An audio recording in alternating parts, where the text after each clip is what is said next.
Welcome back from the break. Now, some 422 individuals, including 3 foreign nationals, are suspected to be engaging in cyber crimes through the use of unlicensed digital loan application platforms have been apprehended by the authorities in a collaborative effort between the Bank of Ghana Cybercrime Authority and the Economic and Organized Crime Office. Speaking at a joint press conference in Accra, the Executive Director of the Economic and Organized Crime Office, EOCO, COP, Mameya Tiwa Adodankwa, said over 800 SIM cards and 654 mobile phones were retrieved. So, in an attempt to disrupt this activity, targeted activity, the task force on Monday, 10 July, with the support from the Ghana Police Service, conducted a sweep at 3 identified areas in the Accra, within Greater Accra, and where a total of 422 Ghanaians and 3 foreign nationals were arrested. In all, 654 mobile phones were retrieved, 22 laptops, computers, and 800 SIM cards were retrieved as part of the exercise.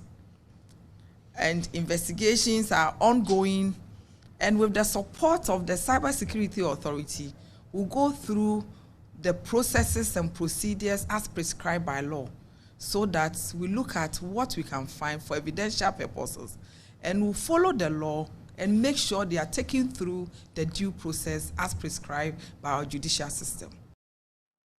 Meanwhile, Director of the Financial Stability at the Bank of Ghana, Dr. Joseph Franz, said in the face of the growing threat, the Bank of Ghana has already established the requisite regulatory and supervisory systems to safeguard consumer interests. The Bank of Ghana remains resolute in building a robust, resilient, and safe digital financial service industry, trusted by both local and international stakeholders. It has therefore established the requisite regulatory and supervisory systems to promote a digital financial service space of integrity that safeguard the interests of consumers. Together with EOCO and the Cybersecurity Authority, the Police Service, and all relevant stakeholders, the Bank of Ghana is determined to rid the space of all illegal service providers. Well, let's dwell more on this. Joining us via Zoom is the Director General of the Cybersecurity Authority, Dr. Albert Antwi Bosiako. Doc, I'm grateful to you for joining us here. First, what necessitated this swoop in the first place? Could you thank you to your viewers? And first of all, I think I want to commend the work that officers of the Cybersecurity Authority, EOCO, the Bank of Ghana, Ghana Police Service, and other agencies such as NCA, Digital Protection Commission, and other members who form part of the Joint Cybersecurity Committee established under Section 13 of the Cybersecurity Act have done. I think what has manifested today is collaboration, agencies working together, sharing information, and taking common action to ensure that our citizens are able to use digital services in a manner that is secure and safe. Again, to your question, in 2019, the Minister for Communication at the time, of course, Honorable Esla Usu, established what we call a point of contact for incident reporting. These were mechanisms put in place to allow citizens to report cybersecurity incident. And for example, if there is a particular cyber incident, somebody can call 292 to report that. And such reports are received by the national set, which sits within the Cybersecurity Authority. So between January till date, the authority, through the national set, received about 270 reports in connection with the suspected activities around illegal money lending applications. That's basically started this process. Of course, if you look at the numbers, that is quite concerning to the public.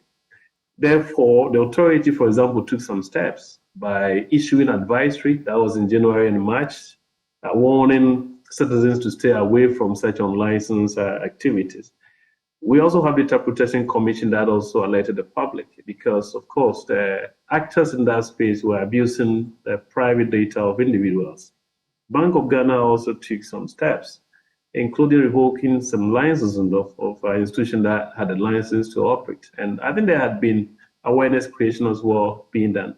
But that wasn't enough. Therefore, a few weeks ago, the authority led the committee involving the YOCO, the Bank of Ghana, the Ghana Police Service, the NCA, and others to find a way of also bringing suspect to book. So the question means that we felt the activities of these actors were creating insecurity for citizens.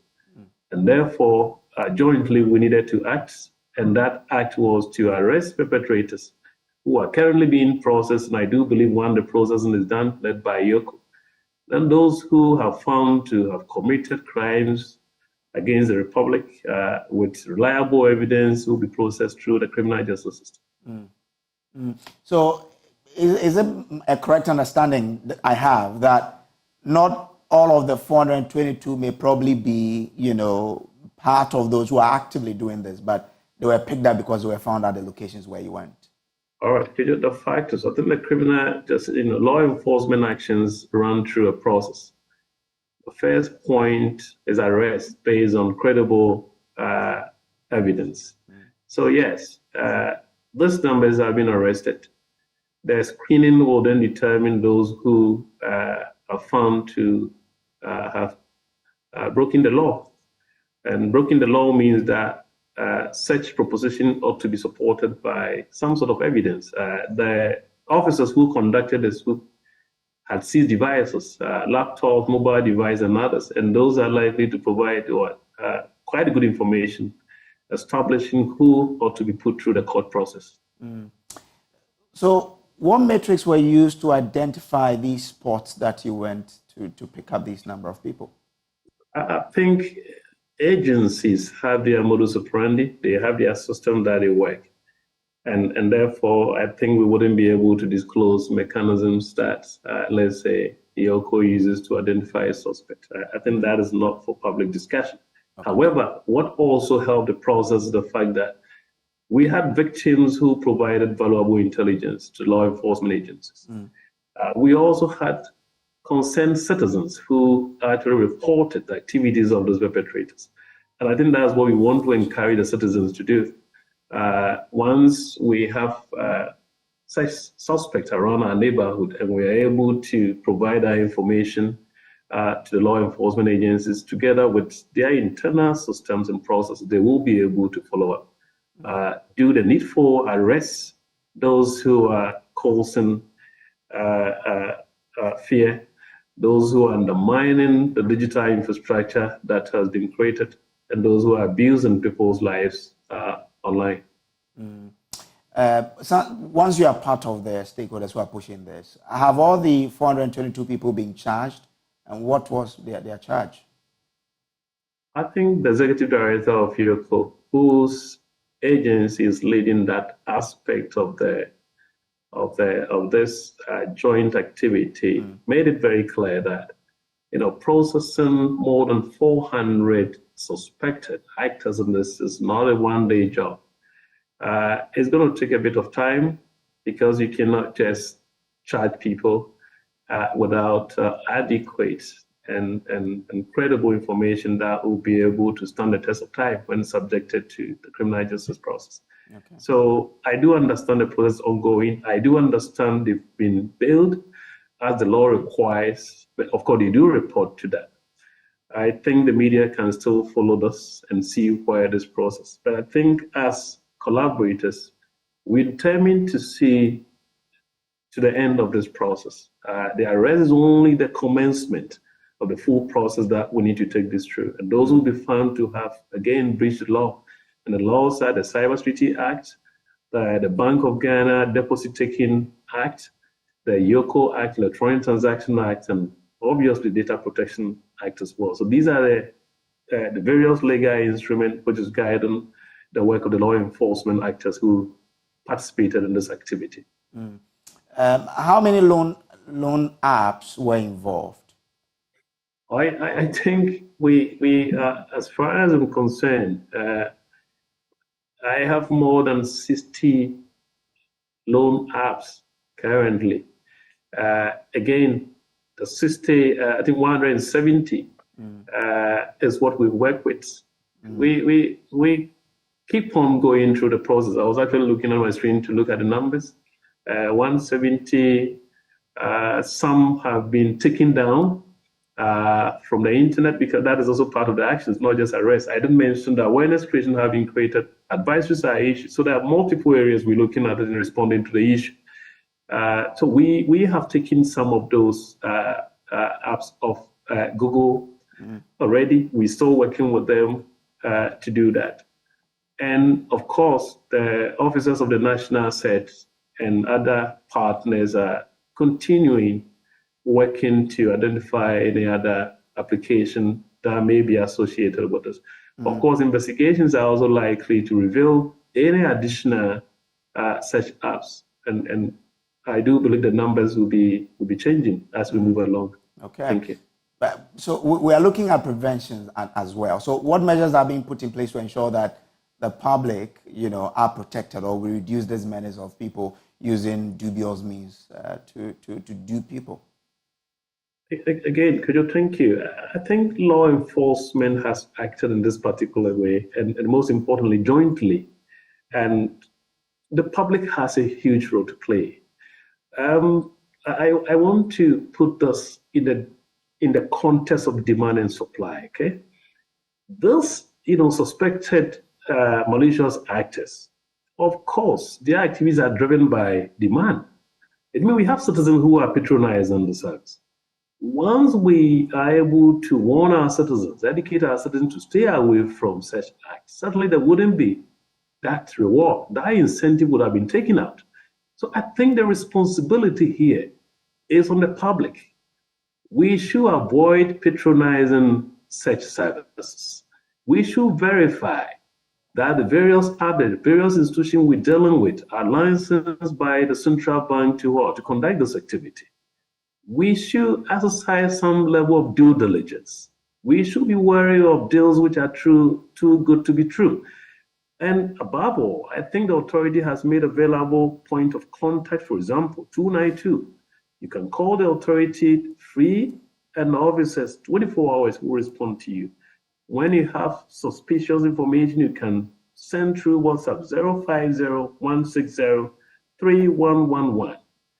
You can also text 292, and you can also report any suspicious activity to report at csa.gov and th. Of course, data agencies will also be very happy to receive any complaint or tip-off or intelligence that will be able to allow them to trace and find the perpetrator. So I do believe awareness creation is key.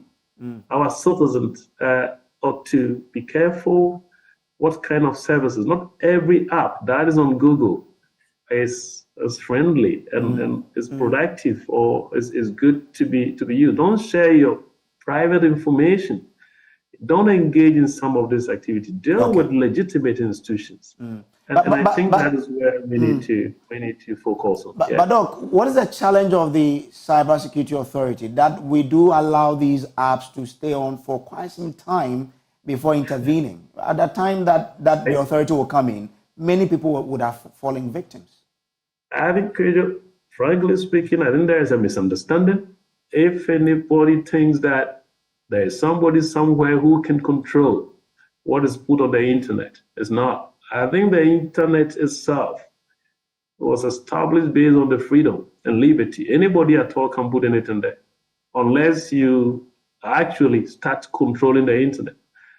I think the nature of our constitution, our freedom and liberties that we enjoy here do not allow states, even if you have the capacity to control and monitor the internet. No, not at all. Those things ought to happen by report, by complaint, and of course, by the agency mounting certain surveillance to pick, some of these issues. So I think it is not currently technically feasible to monitor every suspected app that is played there. It's not, it doesn't happen. Okay. And some of those things, individuals are installing all the devices. I think cybersecurity personal responsibility is key in this, Kojo. Okay. And I want to stress on individuals exercising due diligence. I think what they need to do is call 292 and verify and check the status of the app that you are installing. And I think that is enabling intervention by the state. That's what the state can do to empower you to seek guidance and due diligence and so on and so forth. Doc, if you can do this for me in a minute, because this is by way of public education. How do I identify that this app is a fake one that I shouldn't probably deal with? Fortunately, there isn't anything like black and white in this case, Kojo, unfortunately. And I just want to be very candid with you. It's not. Even among technically proficient people, it's quite difficult. You don't just look at the app and say this app is legit or not. Again, we know our citizens are not technically proficient to do that. We know there's a technical challenge doing so, even among people who are technically good. But when it comes to this matter, there is a basic due diligence the user should do. First of all, find the app. This is a money lending app associated with an institution. Check the Bank of Ghana's website. Is this institution licensed to offer lending services? That is one angle. Two, call 292 of the Cybersecurity Authority. I want to download this app. I know you have issued advisory warning us to stay away from this. Please, can you check for me whether this application, whether this services has been authorized to obtain my information for the purpose of processing law? I think due diligence, let's really accept that responsibility as a user. It's very important in addressing the problems. Dr. Albert Ntwi-Bosak, I'm grateful to you for joining us this afternoon here on our show.